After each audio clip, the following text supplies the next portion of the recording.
I was tired, and I think a lot of people are tired of watching other countries ripping off the United States. This is a great country. They laugh at us. Behind our backs, they laugh at us because of our own stupidity and the leaders. I mean, what we have a Persian Gulf situation. You saw what happened today. Billions and billions of dollars are being spent on getting oil for Japan, and they're not paying anything for it. Essentially, they're paying nothing for it. We have tankers going back and forth that our men are protecting, losing their lives. I mean, they're losing their lives, Larry. We're spending billions and billions on protection, and those tankers are going over to Japan. I watched the Kuwaiti oil minister the other day laughing as he was explaining how much money they intend to make with the Bridgeton, which has been a total disaster, the Bridgeton. And I said to myself, isn't that a shame? He's talking about how much money they're going to make, and here we are. He's smiling and laughing. Why don't we get some of it? Why is it that we're protecting? We have frogmen, we have helicopters, we have aircraft carriers, and all sorts of ships all over the Persian Gulf, so that this man and his little group can make a lot of money. I think it's ridiculous. Well, one of the reasons we say we're doing it is because we've been doing it, and that all previous presidents have endorsed doing it. I guess the kind of thinking of an entrepreneur is because somebody else said it was right doesn't make it right, right? Larry, the country is losing $200 billion a year. $200 billion. This country cannot continue to lose $200 billion. What right do we have to go out and defend? Why aren't these countries, these wealthy money machines, paying us for the defense of their freedom and their nations? Why aren't they paying us? We are kind of the world's keeper, are we not? I don't believe we should. Saudi Arabia. I mean, you saw what happened with Saudi Arabia. We're going through the Gulf. We have old-fashioned, obsolete minesweepers. We ask Saudi Arabia for the use of their minesweepers, which are the best made, the most modern, the best, and they say no. Who are they to tell us no? We're not going to give you our minesweepers. It's ridiculous. They're only there for the sake of us as far as that's concerned. We are protective of Saudi Arabia. They should pay for that. Are we going to be hearing more from Mr. Trump on issues like this as we go along? I really don't know, Larry. This is an issue that's been bothering me. It's been bothering a lot of people that I know, and I think it's an issue that had to be brought out to the fore. The concept of America financing and paying and losing lives for countries that won't even allow us to use their ships.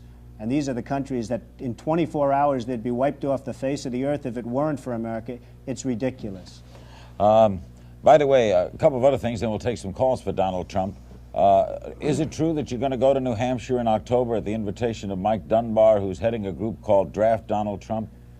And I will go, yes. You will go, even though you realize now, in just stepping foot in that state, people are going to presume things. Well, they can presume whatever they want. I have no intention of running for president, but I'd like the point to get across that we have a great country, but it's not going to be great for long if we're going to continue to lose $200 billion a year, because this country cannot continue to support Japan and Saudi Arabia and Kuwait and many other countries that are much wealthier than we are. We're not a wealthy country. You can't be a wealthy country when you're losing the kind of money that we're losing. We're a debtor country.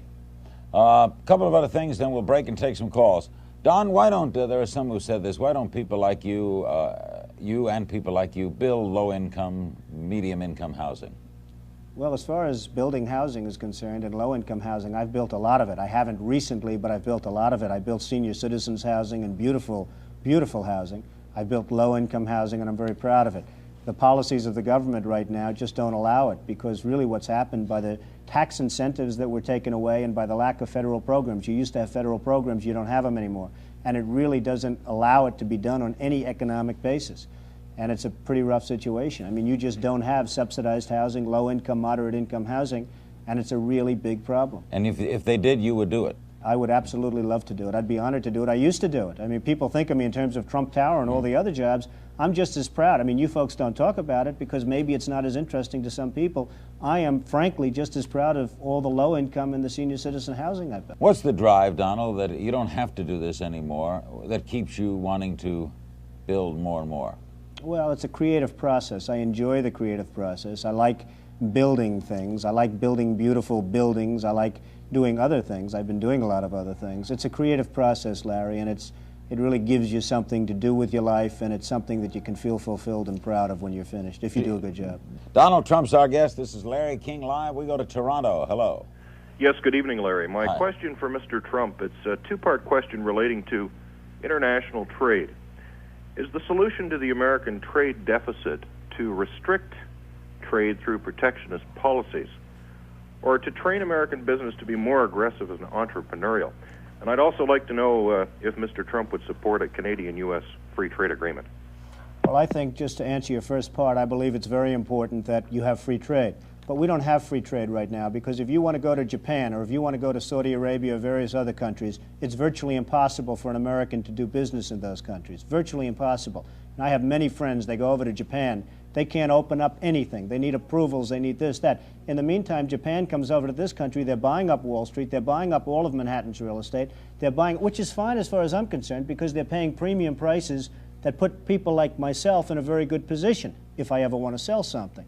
So the fact is that you don't have free trade. We think of it as free trade, but you right now don't have free trade. And I support anything having to do with Canada, because I think they've been one hell of a good ally. Do you do any business in Canada? I do a little bit of business with Canada, and the Canadian people are wonderful people, and they're with us 100%, as opposed to many other people in the world. We support so many countries that, I mean, you walk out on the airport and they say, Yankee, go home. They have signs all over, Yankee, go home, and we're giving billions. We don't give anything to our farmers. Our farmers are dying. There's no question about it. Farms that were in for generations and families, they're being taken away. The homeless are all over the streets of the major cities, the sick and the problems, and yet we'll give billions of dollars in defending countries that have 5 times more money than we can ever hope to have. That's why it bothers me so much that when we give this kind of money to the wealthiest countries in the world, and yet for our own people, the homeless, the sick, the poor, the farmers, who are really going through hell right now, those people we're not helping.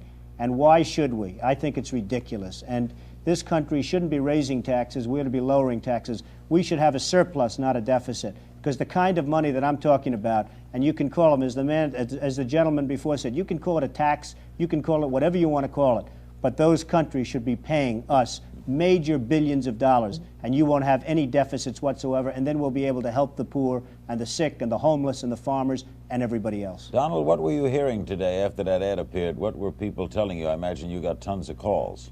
It was unbelievable, to be perfectly honest. I put the ad in thinking maybe a couple of politicians would see it, and maybe they'd say, hey, you know what? That happens to be a great idea, and he happens to be right. We've gotten thousands of phone calls. We've gotten tremendous support. I've never seen anything like it. I have literally never dreamt that this kind of reaction could have happened from taking a newspaper ad essentially saying, hey, we're making a mistake, and this is what we should be doing. West Patterson, New Jersey. Hello. Hello. I'd like to, hi, Larry. I want to ask Mr. Trump a question about the Japanese, and if they keep on buying up all the real estate in Hawaii and in New York, won't it come to a point where they will be dictating our policy and we'll be afraid to move against them?